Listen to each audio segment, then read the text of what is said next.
بسم الله الرحمن الرحيم. الحمد لله والصلاة والسلام على أشرف خلق الله وعلى آله الطيبين الطاهرين وصحابته أجمعين. أما بعد، فإن الكثير من أفراد الأمة الإسلامية في زماننا أصبحوا يجهلون أعظم بشارة بشرهم بها رسول الله صلى الله عليه وسلم، وهذه البشارة ستأتي في زمن الأمة فيه محتاجة إلى تلك البشارة بسبب الفتن العظيمة التي تتكالب عليها. قال صلى الله عليه وسلم: أبشركم بالمهدي يبعث على حين اختلاف من الناس وزلازل فيملأ الأرض عدلا وقسطا كما ملئت ظلما وجورا، يعيش 7 سنين أو 8 أو 9 ثم لا خير في العيش بعده. ولقد أخبر أن ظهوره سيكون حين تظاهر الفتن وتقطع الطرق والتجارات واندلاع التظاهرات وسقوط الحكام ووقوع فتن في الشام بسبب الصبيان، كما حصل في هذه الأيام من خروج أطفال سوريا من مدرسة 40 في درعا وهم يلعبون وكتبوا على الجدران: ارحل يا بشار، جاك الدور يا دكتور. فاعتقلهم الأمن السوري ثم عذبهم، فاندلعت بسببهم هذه الحروب العظيمة التي هي اليوم في الشام، وكاد أوار نارها أن ينتقل إلى كل البلاد العربية. فشق الشام شق الشعر، وعرك العراق عرك الأديم، وفتت مصر فت البعرة، وستضرب الفتنة الجزيرة بيدها ورجلها، ويلقى الناس منها جهدا عظيما. كلما رتقوها من جانب انفتقت من جانب آخر،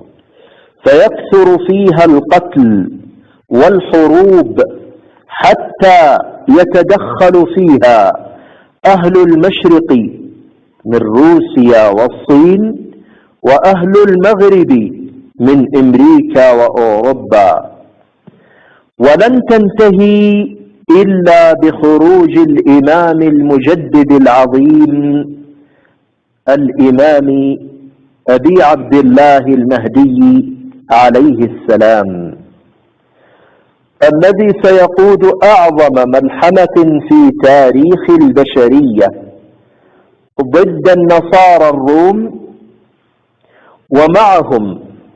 80 دولة تتحالف، منها الترك التي تسمى اليوم روسيا، وينتصر عليهم الإمام المهدي ويقاتل اليهود في بيت المقدس ويفتحها ويجعلها عاصمة دولته، كما أن الجزيرة كانت منطلق دعوته، ومكة كانت مكان بيعته بين الركن والمقام. ويخرج بروقة أهل الحجاز وشبابها وأبطالها،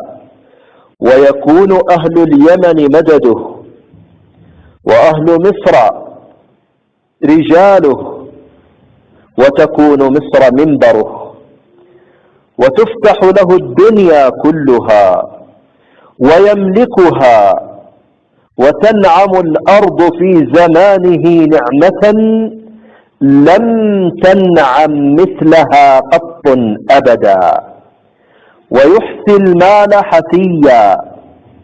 ولا يعده عدا، ويفتح بيت المقدس ويفتح البيت الأبيض، ويأتي بملوك الروم مصفدين بالأغلال، ويأتي بملوك الهند مغللين بالسلاسل، ويخرج عليه الدجال وينزل عليه عيسى عليه السلام. إنه الرجل العظيم، إنه الرجل الأسطورة، إنه ابن بنت رسول الله صلى الله عليه وسلم، من ابنته فاطمة الزهراء، من علي بن أبي طالب ابن السبطين والريحانتين الحسن والحسين رضي الله عنهم جميعا. سلام عليه يوم ولد ويوم يموت ويوم يبعث حيا. إنه الإمام المهدي أبي عبد الله وأبي القاسم محمد بن عبد الله الهاشمي القرشي الحسني الحسيني، خاتم الأولياء كما كان جده رسول الله صلى الله عليه وسلم خاتم الأنبياء. مولده بالحجاز بمكة أو المدينة، ومخرجه من قرية باليمن يقال لها كرعة. أسمر اللون مشرب بحمرة، وسط ليس بالطويل ولا بالقصير ولا بالسمين المفرط ولا بالنحيل المستدق، ممتلئا كأنه من بني إسرائيل، وهو بما يقال في اللهجة مكلبظ، في شعره جعودة خفيفة، جبهته واسعة مرتفعة عريضة، قد انحسر شعره عن مقدم رأسه، وهو بداية الصلع، غائر العينين واسعهما، متقوس الحاجبين ظاهرهما، غير ملتصقة ولا متباعدة، واضح الوجه، كث اللحية، أفرق الثنايا أي متباعد أسنانه الأمامية في الفك الأعلى والفك الأسفل. في لسانه ثقل خفيف وهو الرتة، ويضرب بيده اليمنى فخذه إذا تلعثم عليه الكلام.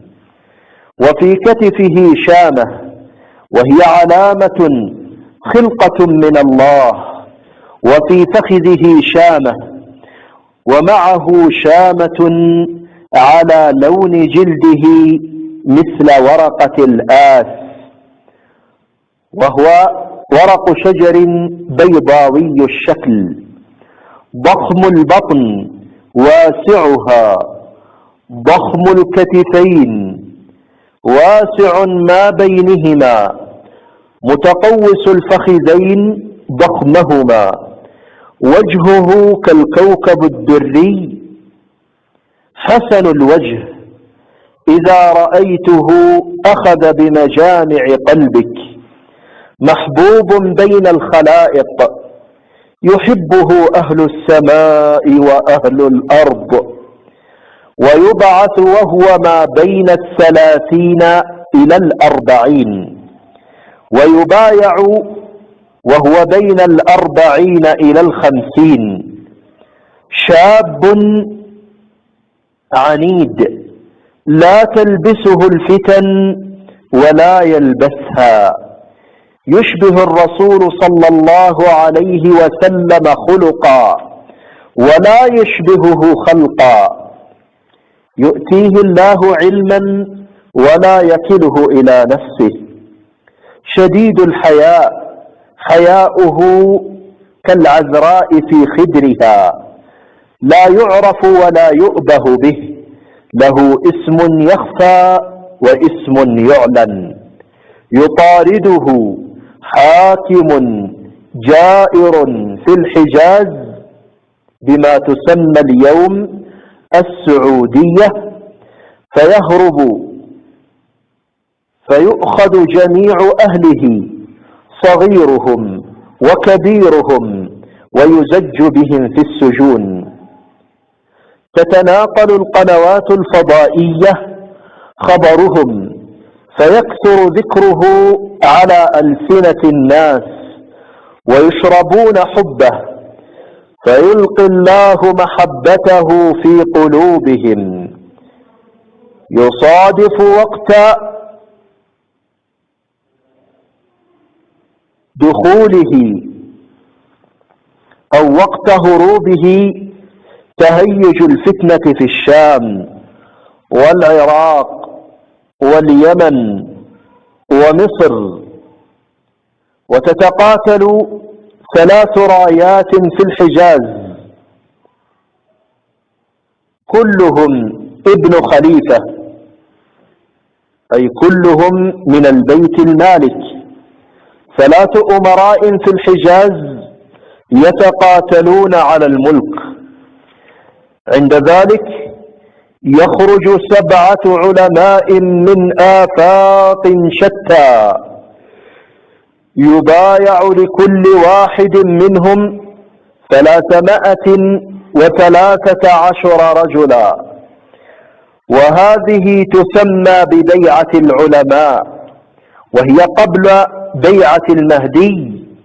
والبيعة تكون من أجل العمل على المهدي عليه السلام. فيخرج المهدي في 30 رجلا من إحدى قرى اليمن متجها إلى مكة، فإذا سمع بخروجه العلماء ومن معهم خرجوا إليه يطلبونه في مكة، فيأتون مكة يبحثون عنه ويطلبونه، فيدلون عليه فيقولون له: أنت فلان ابن فلان وأمك فلانة، فيقول: إنما أنا رجل من الأنصار، ولكن دعوني أدلكم على صاحبكم، فيدلهم على رجل غيره فيه الصفات، وينفلت منهم إلى المدينة، فلا يزالون يطلبونه بين مكة والمدينة حتى يدركوه في إحدى بيوت مكة، فيقسمون عليه الأيمان ويخوفونه بالقتل، ويقولون له: اسمنا ودماؤنا في عنقك، إن لم تمد يدك نبايعك. فيخرج معهم فيبايعونه بين الركن والمقام، فيسير مع قوم أسد بالنهار رهبان بالليل، فإذا سمع ببيعته الناس أتوه كالطير الواردة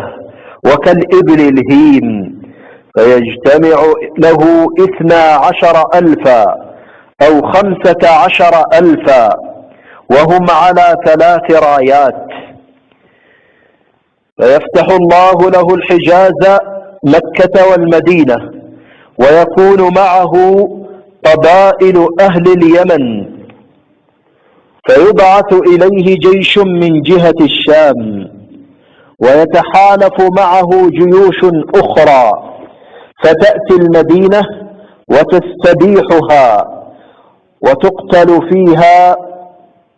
مقتلة عظيمة وتخرب المدينة على يديهم وعلى يد قائدهم السفياني، ثم تتوجه بعد ذلك إلى مكة، وفي طريقها بين مكة والمدينة